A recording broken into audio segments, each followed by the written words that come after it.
Hello students, this is Vipra Malik. Welcome back to my channel Vipra Malik commerce. तो कैसे हैं आप सब लोग? आई होप आप सब लोग ठीक होंगे और अच्छे से अपने CUET एग्जाम्स के लिए प्रिपरेशन कर रहे होंगे।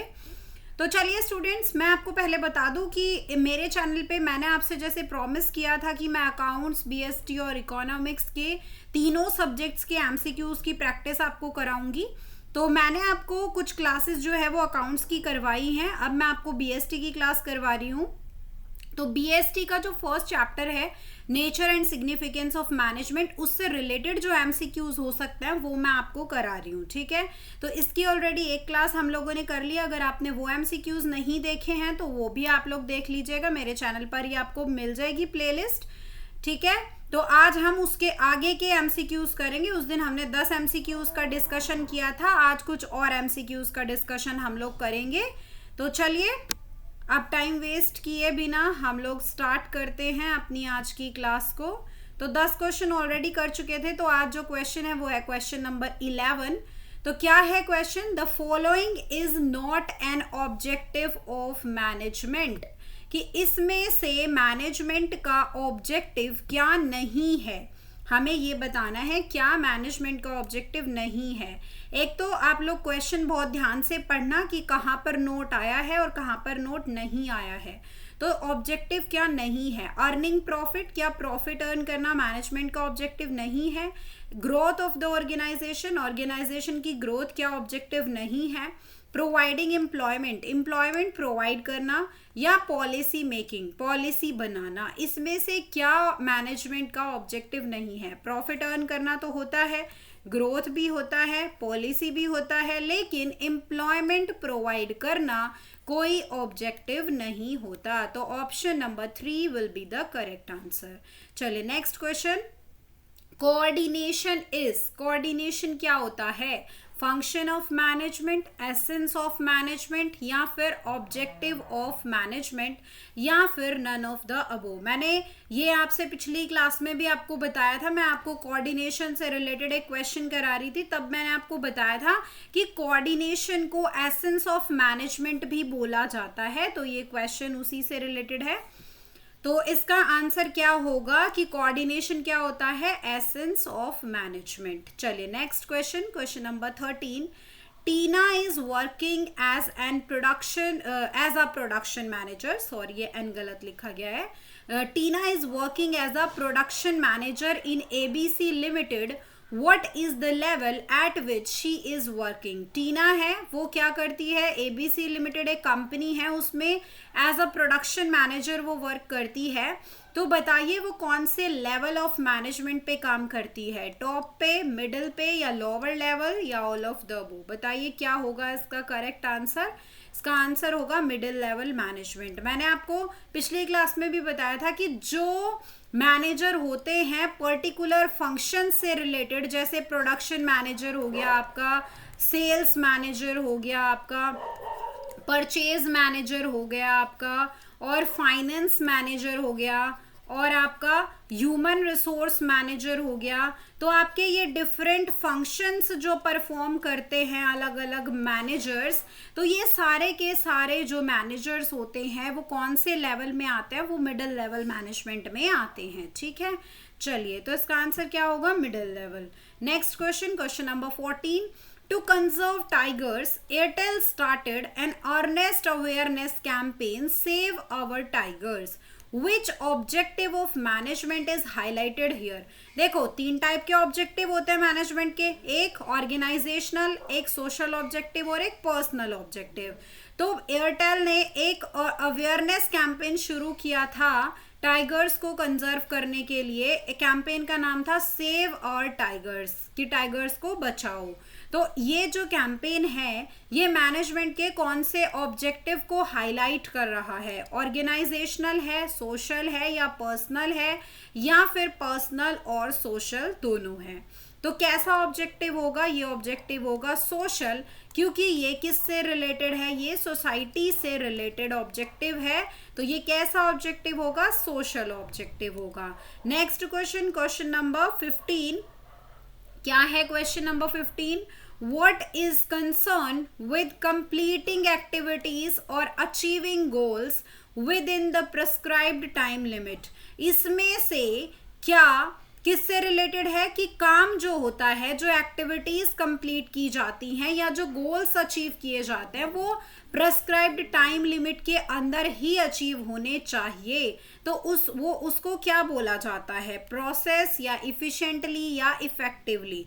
किससे रिलेटेड होता है कि टाइम लिमिट के अंदर ही किसी काम को पूरा कर देना। क्या होगा इसका करेक्ट आंसर? अगर आपको इफिशिएंटली और इफेक्टिवली का डिफरेंस पता है तो आप इस क्वेश्चन का आंसर इजीली दे पाओगे। इसका आंसर क्या होगा? इफेक्टिवली। देखो, इफेक्टिवली का मतलब होता है जो काम टाइम लिमिट जितनी दी गई है उस टाइम लिमिट के अंदर कोई काम पूरा हो जाए तो दैट इज इफेक्टिव। और एफिशिएंटली का मतलब होता है कि विदाउट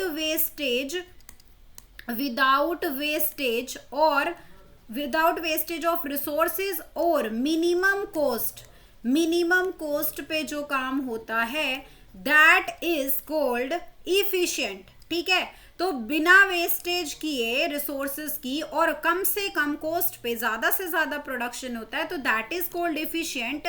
और अगर कोई काम, कोई एक्टिविटी टाइम पर कंप्लीट हो जाती है तो दैट इज इफेक्टिव।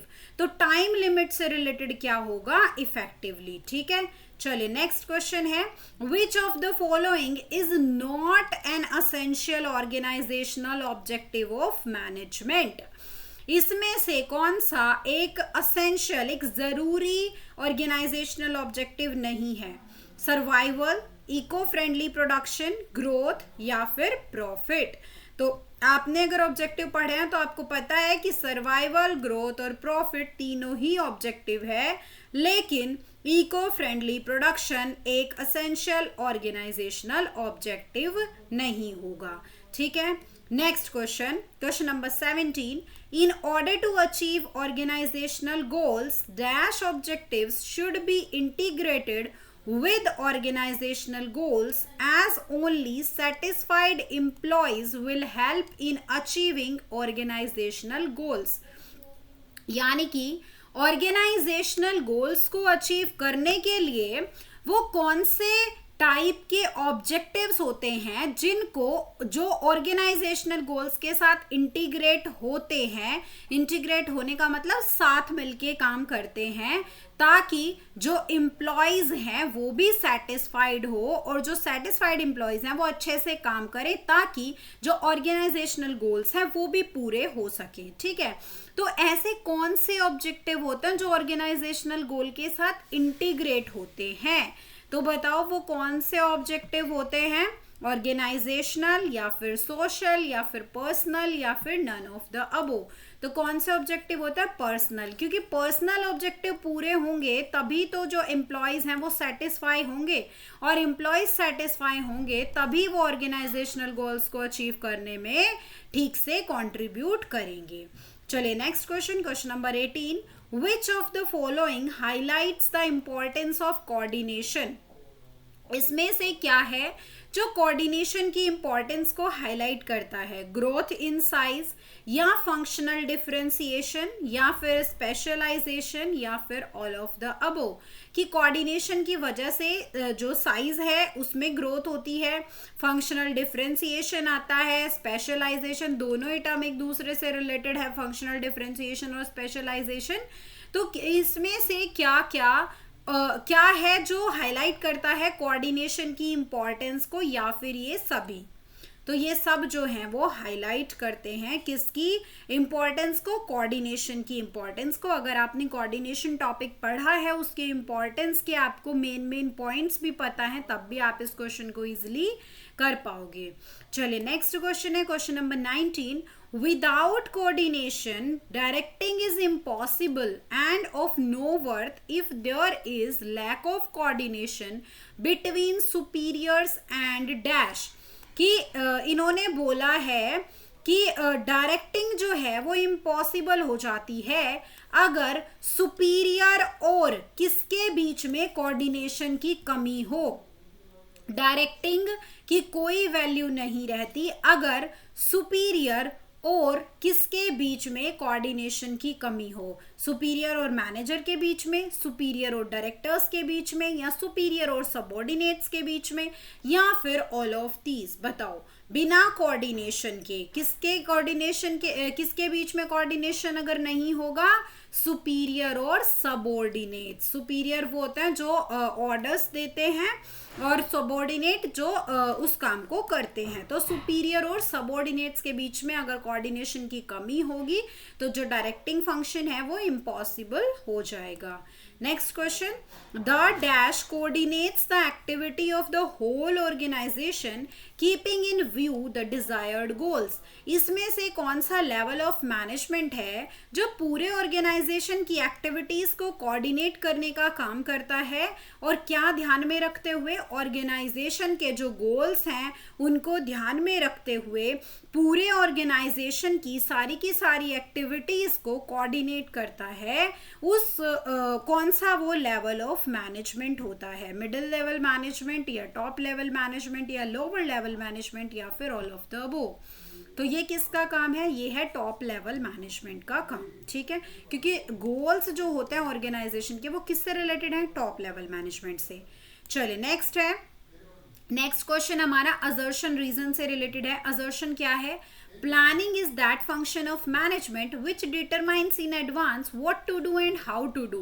कि प्लानिंग जो है वो मैनेजमेंट का वो फंक्शन है जिसमें हम ये डिसाइड करते हैं एडवांस में कि हमें क्या करना है और कैसे करना है। इन्होंने बोला कि इसका जो रीजन है वो क्या है कि डायरेक्टिंग जो है मैनेजमेंट का लास्ट फंक्शन होता है। तो ये ना तो इसकी एक्सप्लेनेशन हुई और दूसरा ये जो रीजन है ये वैसे भी गलत है। इसमें क्या बोले, directing is the last function of management. तो डायरेक्टिंग तो लास्ट फंक्शन नहीं होता है, तो यानी कि जो आर है वो तो फॉल्स है और जो ए है वो ट्रू है। तो यानी कि इस क्वेश्चन का करेक्ट आंसर क्या होगा, option number 3, A is true but R is false. चलिए नेक्स्ट क्वेश्चन है question number 22, keeping in view the changes in the consumer demands and preferences, Tastemaker Bakery has reduced the sugar and fat content in its products. This approach of business shows that management, देखो consumers की demands को और preferences को ध्यान में रखते हुए एक टेस्ट मेकर बेकरी है, बेकरी का नाम है टेस्ट मेकर बेकरी। तो वो इस चीज का ध्यान रखते हुए कंज्यूमर की डिमांड और प्रेफरेंसेस का, उन्होंने अपने प्रोडक्ट में जो फैट का कंटेंट था और जो शुगर का कंटेंट था उसको रिड्यूस कर दिया, उसको कम कर दिया। तो इस अप्रोच को, मैनेजमेंट की इस अप्रोच को क्या किस चीज से शो होगा, क्या शो कर रहा है मैनेजमेंट का ये अप्रोच कि मैनेजमेंट जो है वो इंटेंजिबल फोर्स है या मल्टी डायमेंशनल एक्टिविटी है या ग्रुप एक्टिविटी है या फिर डायनामिक फंक्शन है। तो इसका करेक्ट आंसर क्या होगा, डायनामिक फंक्शन। डायनामिक फंक्शन का मतलब होता है कि जब बिजनेस एनवायरनमेंट में कोई चेंज होने की वजह से मैनेजमेंट अपने ऑर्गेनाइजेशन के अंदर कोई चेंज करता है तो दैट इज कॉल्ड डायनामिक। यानी कि जो बिजनेस एनवायरनमेंट के हिसाब से चेंज हो जाए, अडेप्ट कर ले उस चेंज को, तो दैट इज डायनामिक, है ना। तो इसका जो आंसर होगा वो होगा कि मैनेजमेंट जो है वो डायनामिक है, वो कंज्यूमर की डिमांड्स और प्रेफरेंसेस के हिसाब से उन्होंने अपने प्रोडक्ट को थोड़ा चेंज किया है। तो ये अप्रोच शो करती है कि जो मैनेजमेंट है वो क्या है, वो डायनामिक है। चलिए नेक्स्ट है question number 23, the function of management relating to laying down the foundation for carrying out the other functions of management successfully is called। Management का वो कौन सा फंक्शन होता है जो किससे रिलेटेड है, जो बाकी सारे जो अदर फंक्शंस होते हैं उनके फाउंडेशन को क्या करता है, मतलब निर्धारित करता है, मतलब कि एक बेस बना देता है ताकि जो सारे बाकी के फंक्शंस ऑफ मैनेजमेंट है वो सक्सेसफुली हो पाए। तो ऐसा कौन सा फंक्शन है मैनेजमेंट का जो बाकी सारे फंक्शन से स्मूथली हो, उसके लिए एक बेस जो है वो डिसाइड करता है, ले डाउन करता है। तो क्या वो कौन सा फंक्शन होता है, क्या ऑर्गेनाइजिंग होता है, स्टाफिंग होता है, कंट्रोलिंग होता है या फिर प्लानिंग होता है। यानी कि मैं एक तरीके से कह सकती हूँ कि बाकी सारे जो फंक्शंस हैं उनकी फंक्शनिंग कौन से फंक्शन के ऊपर डिपेंड होती है, हमें ये बताना है यहाँ पे। तो बताओ कौन सा होता है वो फंक्शन, ऑर्गेनाइजिंग, स्टाफिंग, कंट्रोलिंग या फिर प्लानिंग। तो कौन सा होता है, प्लानिंग, क्योंकि जब तक प्लानिंग नहीं होगी तब तक कुछ भी नहीं होगा। और प्लानिंग तो फर्स्ट फंक्शन है मैनेजमेंट का, तो सबसे पहला फंक्शन है और जिसमें ये डिसाइड किया जाता है कि क्या करना है, कैसे करना है, कब करना है। तो जब तक ये ही डिसाइड नहीं होगा तब तक हम ना ही कोई ऑर्गेनाइजिंग कर सकते हैं, ना ही हम स्टाफिंग कर सकते हैं, ना ही हम डायरेक्टिंग कर सकते हैं और ना ही हम कंट्रोलिंग कर सकते हैं। तो प्लानिंग जो है वो बेस है, ठीक है।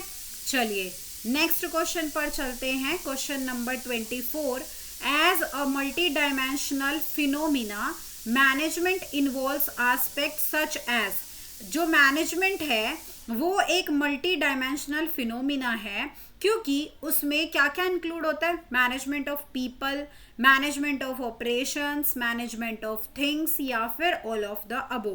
क्या क्या जो है वो इसमें इंक्लूड होता है, क्योंकि ये मल्टी डायमेंशनल फिनोमिना है मैनेजमेंट, है ना। तो बताओ क्या क्या होता है, management of people, management of operation, management of things या फिर ऑल ऑफ द अबो। तो इसका जो आंसर होगा वो क्या होगा, ऑल ऑफ द अबो। तो मैनेजमेंट मल्टी डायमेंशनल है क्योंकि इसके अंदर सब चीजें आ जाती हैं, पीपल, ऑपरेशन और थिंग्स, सबका मैनेजमेंट। तो क्या होगा इसका answer, all of the above, ठीक है। तो स्टूडेंट्स आज की क्लास में इतना ही। हमारे जो फर्स्ट चैप्टर से रिलेटेड एमसीक्यूज हो सकते थे वो मैंने आपके साथ डिस्कस किए हैं। अब हम सेकंड चैप्टर के एमसीक्यूज को डिस्कस करेंगे। ऐसे करके हम लोग सारे एक एक करके सारे चैप्टर्स को कवर करेंगे बीएसटी के। ऐसे ही हम लोग अकाउंट्स के चैप्टर करेंगे, ऐसे ही हम लोग इकोनॉमिक्स के जो है चैप्टर्स करेंगे, ठीक है। तो चलिए स्टूडेंट्स, अगर आपको क्लास अच्छी लगी है तो आप क्लास को लाइक करिएगा, शेयर करिएगा, कमेंट करिएगा। और जो बच्चे सीयूईटी एग्जाम की प्रिपरेशन कर रहे हैं और वो कॉमर्स बैकग्राउंड से हैं तो उन लोगों को आप सजेस्ट कर सकते हो मेरा चैनल, ठीक है। तो चलिए, thank you so much for watching the class. अब मिलते हैं अपनी नेक्स्ट क्लास में, तब तक के लिए बाय बाय, टेक केयर।